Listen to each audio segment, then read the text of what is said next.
Hello everyone and welcome to another episode of Selling Greenville, your favorite real estate podcast here in Greenville, South Carolina. I'm your host as always, Stan McCune. I'm a realtor right here in the Greenville area, and you can find all of my contact information in the show notes if you need to reach out to me for any of your real estate needs. If you're looking for a buyer's agent, listing agent, or just want to talk about real estate, just let me know. All of my contact information is right there in the show notes. And if you like this show, if you get something out of it, I'd appreciate if you guys could subscribe to make sure that you don't miss future episodes. And please also, if you're using Spotify or Apple Podcasts, please leave a 5-star rating and just type up a short little review. I just appreciate if you guys could do that. That just supports the show. I have a very targeted audience here, so every single review, every single rating goes really, really far because we only get a few hundred hits on the show per week because of how targeted my audience is. So every single time one of you guys leaves this show a rating or a review, it really goes a long way and it really means a lot for me. So I would appreciate that. This past week, and by the way, I should, before I even get into this, I think my voice is going to hold up for this, but I was at a Christian concert sing-along event last night, and I feel like my voice is pretty much shot. It's holding up pretty well at the moment. Hopefully it will hold up for the rest of this, but it was not in good shape last night following the concert. That was a blast, by the way.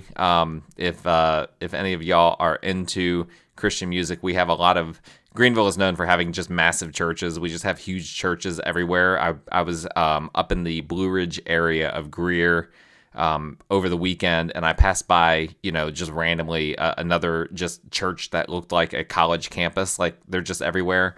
But anyway, we have plenty of interesting, Christian concerts that happen here. In fact, the people I was sitting around were from Alabama and the coastal Carolina region, and there were people from Canada that were there. It was just it was insane to me because I drove 10 minutes to it, and I didn't even realize, it didn't even occur to me that there'd be people coming from like out of state to see that event. But it was a lot of fun, but it did take a toll on my voice, so I apologize for that. I'm going to do my best here.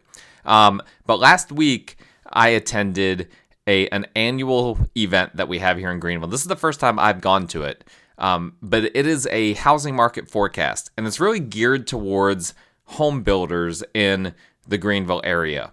And it's performed by, I believe his name is John Hunt.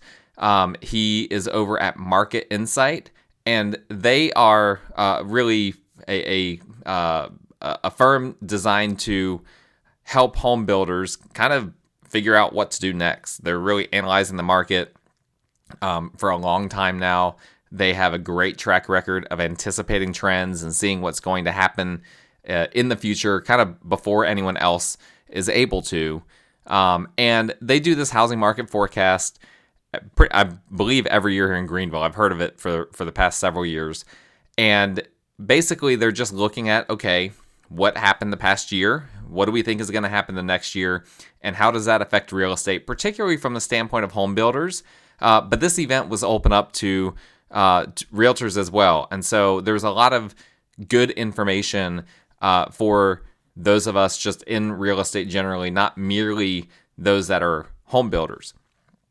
So I jotted down several notes. I found it very interesting, and I found a lot of helpful things from it. And I just kind of wanted to open the notebook for you guys for what we talked about and just kind of what stood out to me in general.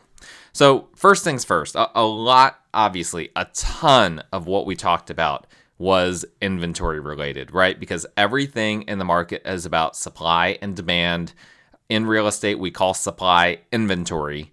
And so that was a massive topic of discussion because inventory obviously went insanely low during the pandemic. It has come back up. And so there's a lot of like, okay, where is it now and where's it going? And we've talked about this a lot on this show, but it was interesting to hear it from an outsider's perspective because this is a person who is studying Greenville and was delivering data about Greenville, but he is not in Greenville. He's not in this market, right? Those of us in this market, our perceptions can kind of be skewed by what we're seeing anecdotally. Whereas someone outside of this market just looking at the data, his opinion is not going to be skewed. So he was simply saying what the data said. Didn't matter to him, what we were experiencing as realtors or what we feel like we're experiencing as realtors or home builders. Here's what the data says. And what the data said on inventory is it's still very, very low. Less than 3 months of inventory, no matter how you slice it or dice it, less than 3 months of inventory throughout the entire state of South Carolina, and of course in Greenville. And as we've talked about before, we typically consider 6 months of inventory to kind of be that line between a buyer and a seller's market. That's where we see kind of a flat market.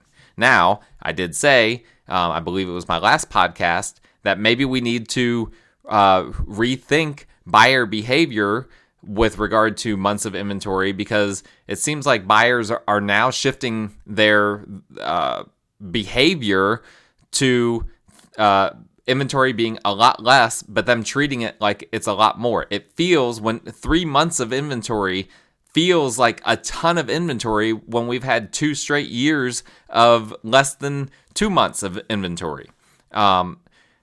I don't know. I don't know what to say about that. 6 months of inventory right now, like if we went to that, I don't think it would feel like a flat market. I think it would feel very much like a massive buyer's market because of how dramatic the shift is. But maybe as we ease into a higher inventory type of framework, for lack of a better word, as we ease into it, maybe buyers' behaviors will kind of return back to the norm.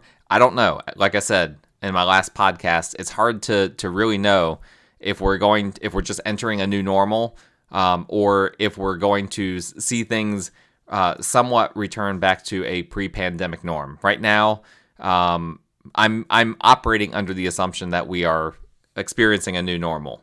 Nonetheless, even within that new normal framework, we still have very low inventory. And regardless of buyer behavior, we need more inventory for the demand. And so there are kind of two things to look at, right?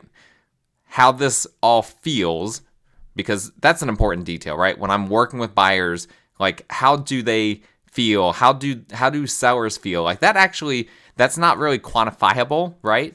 But it's a very important detail, because if sellers feel pressured, then they're going to do certain things. If buyers feel pressured, they're going to do certain things. If nobody feels pressured, then that impacts behavior. So we have to look at that. But then we also just have to look at the sheer data of supply and demand, and what does that tell us?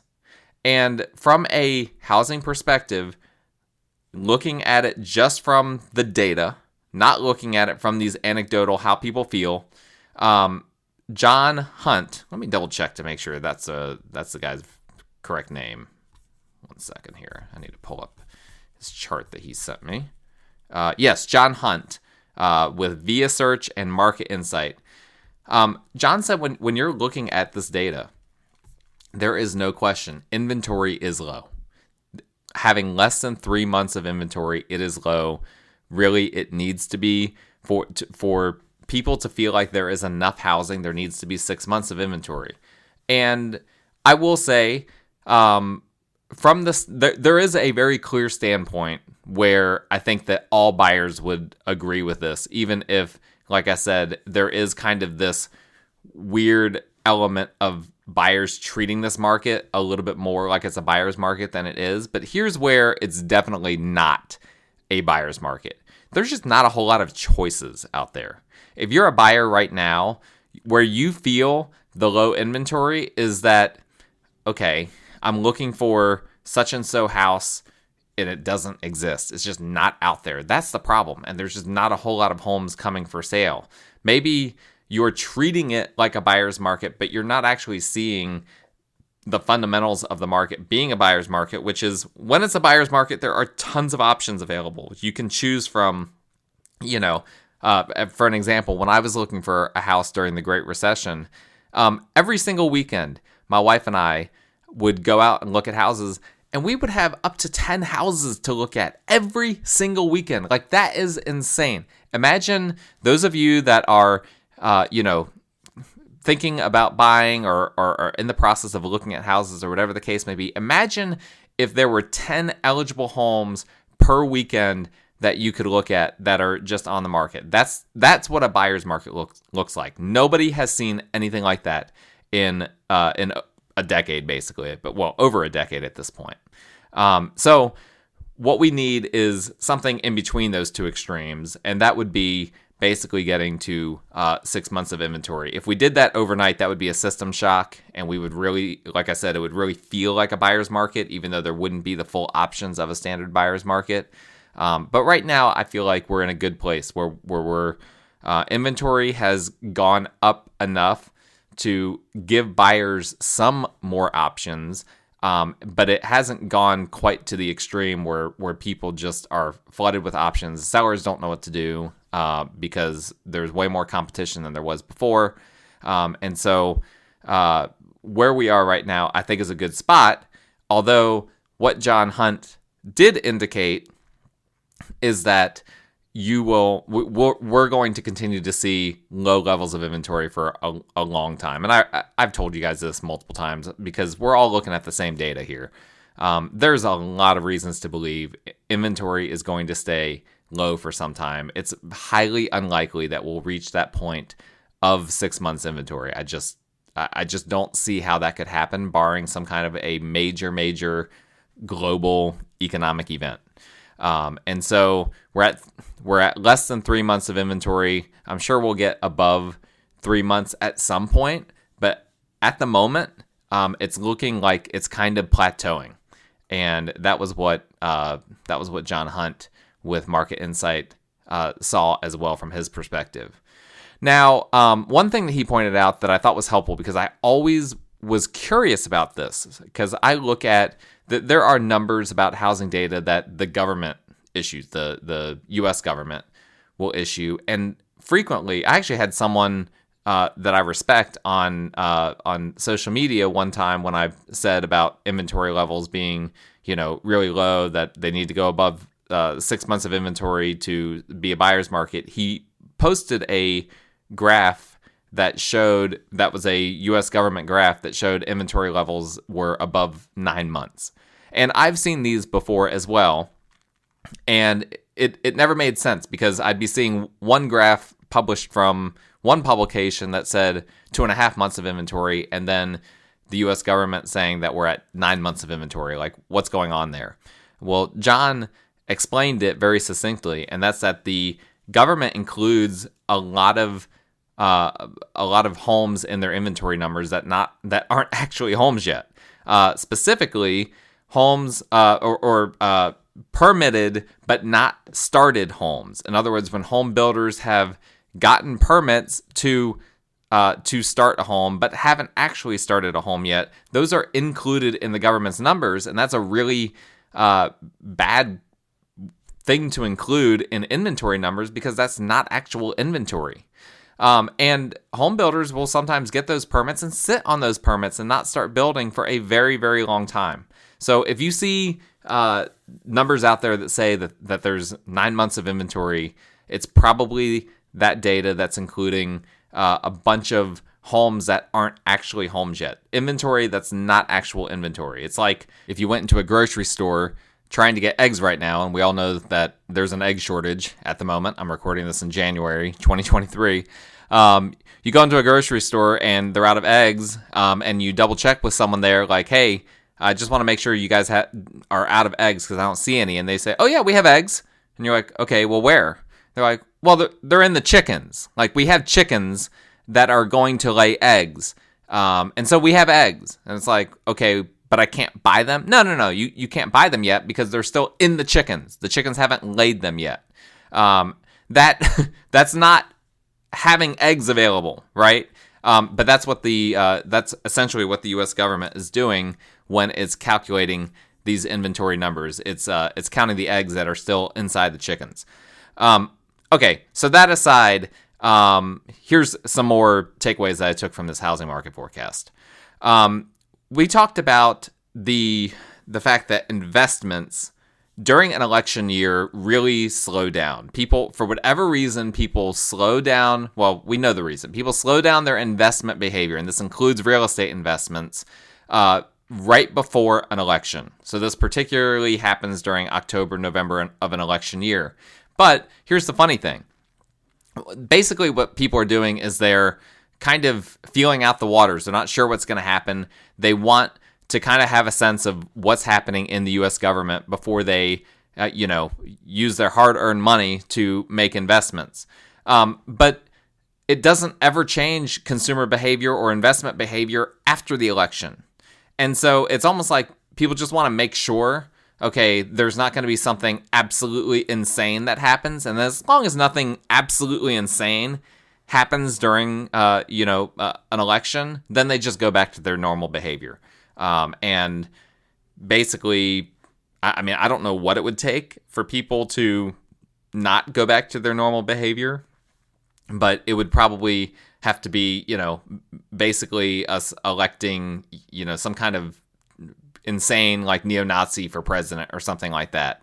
Some people might make the claim that we've done that in the past. I'm not even going to get into that. Okay, let's not even go down that road. But long story short, during an election year, and it might not feel like it because it wasn't a presidential election, but this past year was an election year. And we're now at the point where just about every year feels like an election year. But the fall numbers for real estate did appear to go down as a result of it being in an election year. And this is not something that I've really talked about very much so far this year. But I have discussed a few other reasons why we've seen a slowdown this fall. But basically, it's a three-headed monster. We saw the normal seasonal drop in both supply and demand that happens all the time in the fall and winter, combined with the election season that also suppressed particularly buyer demand, particularly investment demand.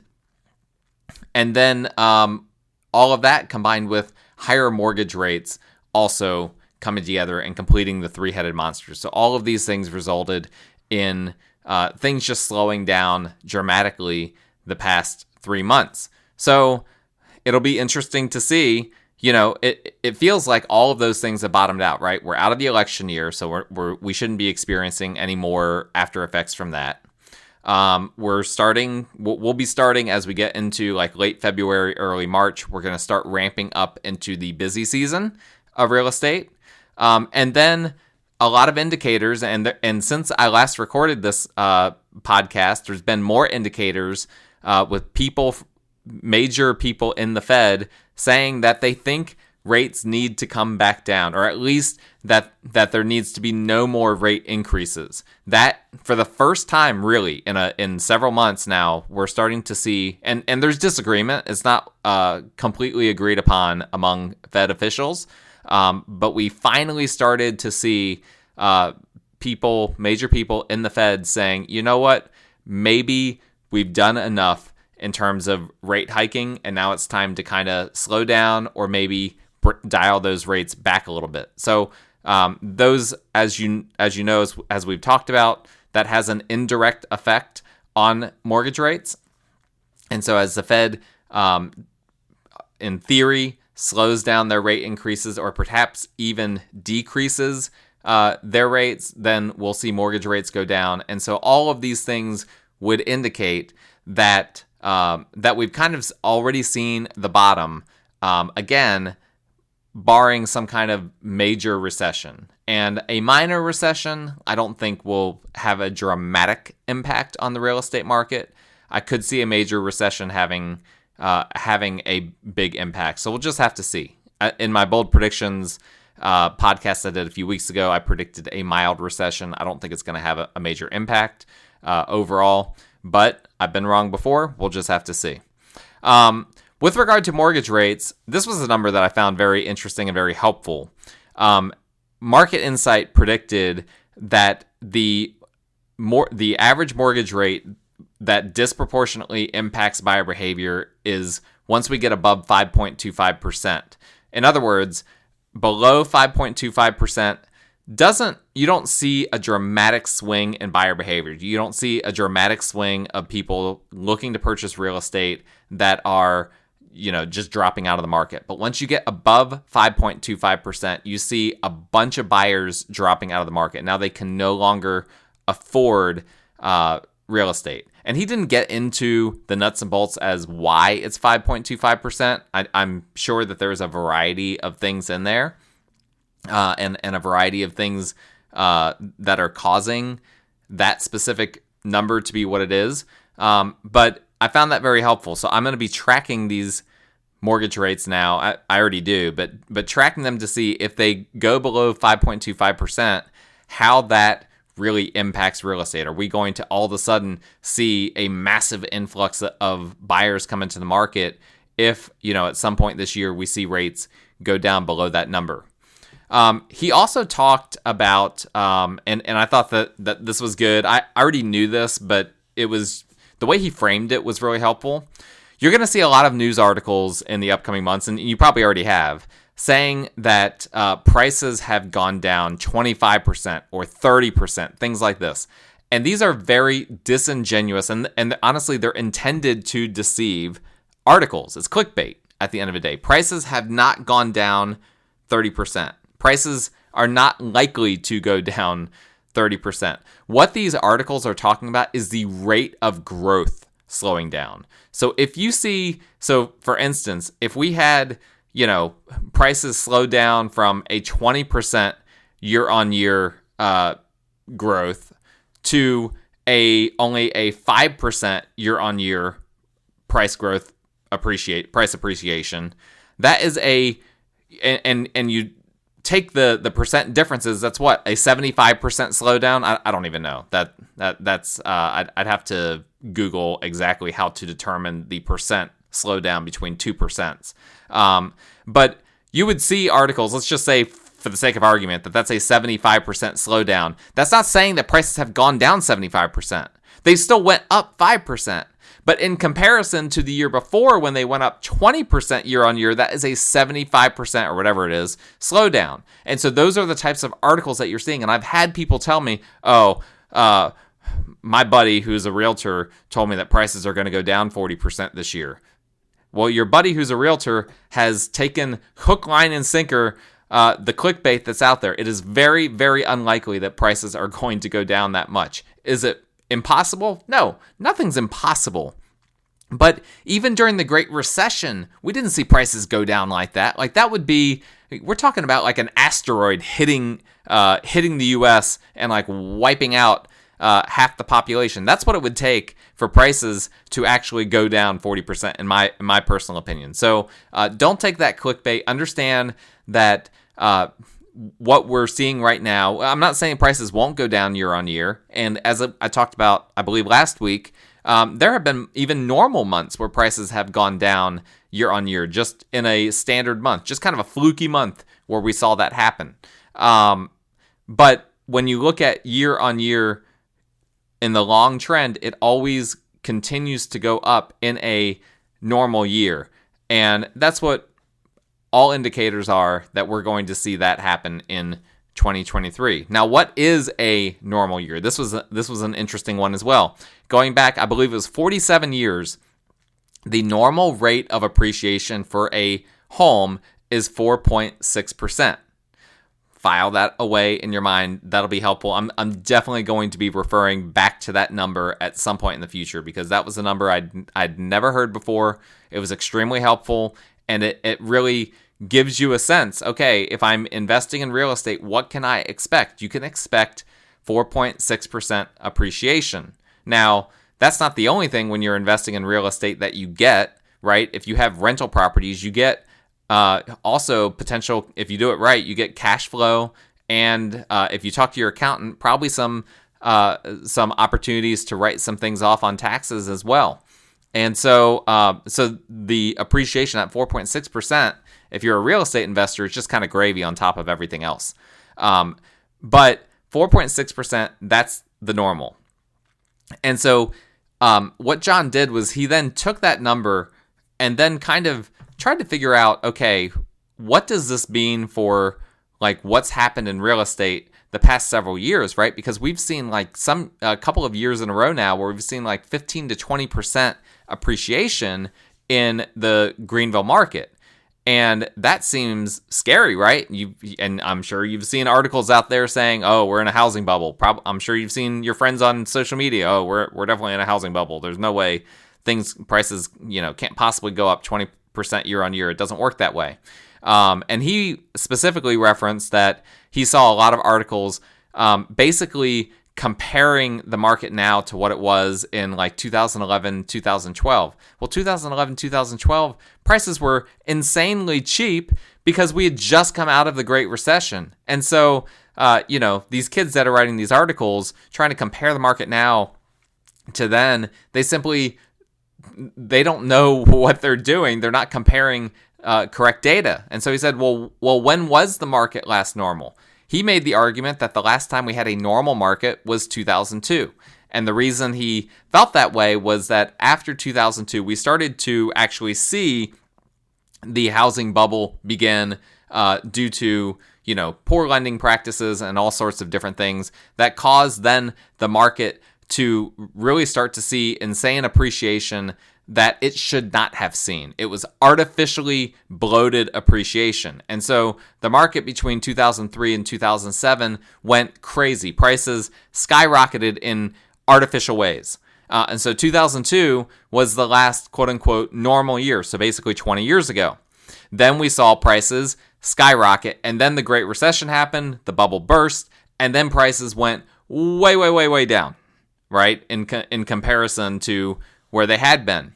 And so obviously since then prices have been gradually going up, and then we see this spike here in the past couple of years. Now here's what's interesting. When you go back to 2002 and you add 4.6% appreciation to every year, let's say you just assume 4.6% appreciation starting in 2002 and going through 2022, you basically get to the number that we landed at in terms of median prices at the end of 2022. So his argument was that actually what's happened the past couple of years with prices all of a sudden skyrocketing in this in this pandemic or post-pandemic environment was actually a proper correction that would happen right before the Great Recession. That was an artificial increase of value. And then when prices went down, when demand and everything dramatically slowed during the Great Recession, that was like an artificial overcorrection. And now here we are back where we should have been. If we hadn't had all of these ups and downs over all of these years, here we are in 2023 seeing prices where they would have been had we just had the market continue at that normal 4.6% rate. Now, is he right? I have no idea, but it's a very interesting idea. It's definitely food for thought. And I don't know. We'll see. He's got a very good track record for being right when it comes to this kind of stuff, so I think he deserves the benefit of the doubt. But there is your argument. That is the most compelling argument that I've seen from just a standard rate of appreciation standpoint that we are not in some sort of a bubble. And there's fundamentals behind this. It might all sound theoretical, but there is actual. There are true fundamentals behind why we can believe that is an accurate statement, that we're not in a bubble, that demand and prices are where they should be. And that's really because the past 3 years, millennials, my generation, have really come of age from a home buying perspective. And then you also have the boomer generation, which is sitting on the largest stockpile of cash in the history of the U.S. The baby boomer generation has more cash than any generation that this country has ever seen. And they are buying up a lot of real estate. So we have, and this was also very interesting. There's a common thread between millennials and baby boomers that we haven't really seen before. And that is both of them, on average, do not have children. The baby boomer children have already left, and my generation is either not having children or waiting until, late 30s or maybe even early 40s before having children. And so this is what is really driving the real estate market right now, is that you've got these two generations that both have a good bit of money. Baby boomers, because they've accrued it over all these years and now are empty nesters. Millennials, because they aren't having children, so they've been saving up their money for all these years and now having dual income households and all of these sorts of things. And so the market is really being driven by these two generations. And of course, I wanted to ask, I never got around to it, what's going on with Gen X, right? Now, I actually heard a podcast a couple of years ago that Gen X actually, and had I had an opportunity, I would have discussed this with John. It just didn't work out. But I actually mentioned this on my podcast after I heard this a couple of years ago, but that there's actually a phenomenon where Gen Xers, a lot of them, never bought their first house for until the pandemic because of so much hesitancy after the Great Recession. They went through that Great Recession. Gen X got destroyed by the Great Recession. So they saw their net worth go down disproportionately. And then they in theory, developed the skepticism towards housing that led them to get into the cycle of renting for a long time. And then the pandemic happened. The pandemic did not wipe out housing. And so all of a sudden, these sleepy Gen Xers, which was what the podcast that I had to listen to, which, by the way, if you want to know what podcast it is, it's called Odd Lots. It's a very good podcast, just kind of on the economy in general. But it also talks about housing occasionally. But they called them sleepy Gen Xers that hadn't bought their first house until, like their 40s. And now they finally enter the market during the pandemic. So I think maybe John actually underestimated the impact of Gen X. He basically said that they weren't having any impact, or he didn't say that, but he kind of implied that. But I think that that's another reason why the housing market has been where it is with all of this demand. There's pent up demand that got unleashed during the pandemic, and it's not going away because baby boomers are still going to be buying houses. I mean, I have several baby boomer clients that are buying investment properties in addition to relocating, in addition to buying vacation homes. And then you've got millennials doing some similar things as well. And then you've got these sleepy Gen Xers also that are becoming aggressive now with housing and real estate purchases now that they realize that they're not just going to see a housing bubble burst every 10 years. And so the fundamentals are there for the demand continuing to be strong here in the future. But when it comes to supply, when it comes to inventory, we have a problem, right? And he got into this towards the end of one of his sessions that I was at, where he talked about one of the major problems with our inventory shortage is that it's fueled by zoning laws. And I've actually talked about this quite a bit on this podcast at various times. But he really got into the concept of the missing middle. If you want to Google that and look that up, be my guest. I'm not going to get into that too much in detail here. But he approached it from the angle of zoning laws are really preventing the kind of high-density housing, or more like mid-density housing, that used to be a big part of the nation's real estate fabric 40, 50 years ago. And specifically, it was townhomes, duplexes, triplexes, and quadruplexes. What we're seeing right now is a lot of single-family homes being built. Well, not a lot, but we're seeing single-family homes being built and apartments. And apartments aren't for everyone. Not everyone wants to have an apartment lifestyle. And from a single-family standpoint, with prices going up, not everyone can afford a single-family detached house. And so this is the missing middle, this more high density, but not as high as apartment living, where you've got multiple units attached to each other that people can buy or people can rent. And zoning laws have made it very, very difficult for builders to build these types of homes. And so that is simply driving the inventory shortage. And he mentioned, what a lot of people don't realize, and this is true to this day, is that zoning laws inherently have racist roots.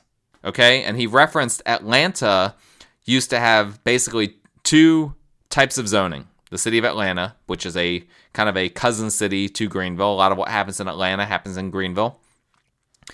Atlanta used to have basically two zoning classifications, R1 and R2. R1 was white. You could live here if you were white. And R2 was black. You could live there if you were black. That was when Atlanta first introduced zoning. That was the basis point. That was how they started. Well, eventually the court said, sorry, we can't do that. You can't discriminate on the, in your zoning on the basis of race. And so then Atlanta said, okay, so then we're just going to make R1 single family detached homes and R2 apartments. And so, well, guess what? R1, those single family homes were the more expensive ones. R2, the apartments, they were the cheaper ones. And knowing, what that racial income disparity was in Atlanta, they were basically keeping the status quo. They were basically saying, okay, in these neighborhoods that are black, we're only going to allow apartments. In these neighborhoods that are white, we're only going to allow single family homes. And so zoning was a bad bill of goods from the get-go. A terrible idea. I shouldn't say that zoning itself is a terrible idea, but when it was instituted on a racial footing, yes, terrible idea. And right now it's being weaponized in different ways that honestly, if you go to the grassroots of it, I think that there's a lot of racial underpinnings with a lot of the zoning laws that are being passed today.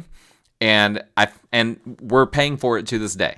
At the end of the day, that is something that we have to grapple with, and that we have to deal with. That is a problem. When we have inventory problems and we don't have enough supply to meet the demand, and municipalities are passing increased zoning laws to prevent this type of middle housing, duplexes and triplexes and townhomes and things like that, that would help to bring more affordable housing to people in the middle, that's a problem. Like, we need to really rethink this whole zoning thing in general. And that was a big point that he made that I thought was really timely and I thought was really helpful. And Greenville right now, we have a lot of what some of you might know as NIMBYism. NIMBY stands for not in my backyard. A lot of people, they don't want developments happening in their backyard. They don't want to see, the land that their neighbor, owns a mile down the street sold to a developer, cleared out in a big subdivision. They don't want that to happen. But the reality is that sometimes we need to take the big picture on this, right? Do you want your children to be able to afford a home before they turn 45 or not? Right now, I'm concerned that without my own intervention, without me having to majorly financially assist my children, that the way the things are going, that there is just no way. I afforded a home in my early 20s. My first home was in my early 20s. That was a huge, huge thing for me. I would not be where I am financially today if I wasn't able to purchase a home in my early 20s. I don't see any way that my children's generation will be able to do that without financial assistance from their parents. And probably what's going to happen is that the government will kick in. The government will be like, well, you know what? We've got to take control of this. And then we've all seen how that goes. It's just going to be another social program that will then cause increases in inflation, et cetera, et cetera. We know where this ends up. And so that's why the zoning part of it is important. And that's why when you go to those town halls tempted to oppose a new development that's going in near where you live, maybe take a step back and think about it. Think about, you know what? Is it worth it for me to oppose this? Or would this actually be better for the area and for upcoming generations if we have more housing in this area? From a data standpoint, absolutely. From a meta standpoint, absolutely. For you personally, I can't speak to that. But I do think we need to take into stronger consideration these meta considerations, and as well, of course, the history of what we've done in this country, how we've used zoning to suppress certain people groups, and that's still happening to this day. So, not to end on a negative note, but that's pretty much all I have in my notebook from the housing market forecast, and I hope that was helpful. A lot of very interesting things for me. Hopefully that was interesting to you guys. If you have any questions, let me know. My contact information is in the show notes. Please subscribe, rate, and review to the show, and we will talk again next time.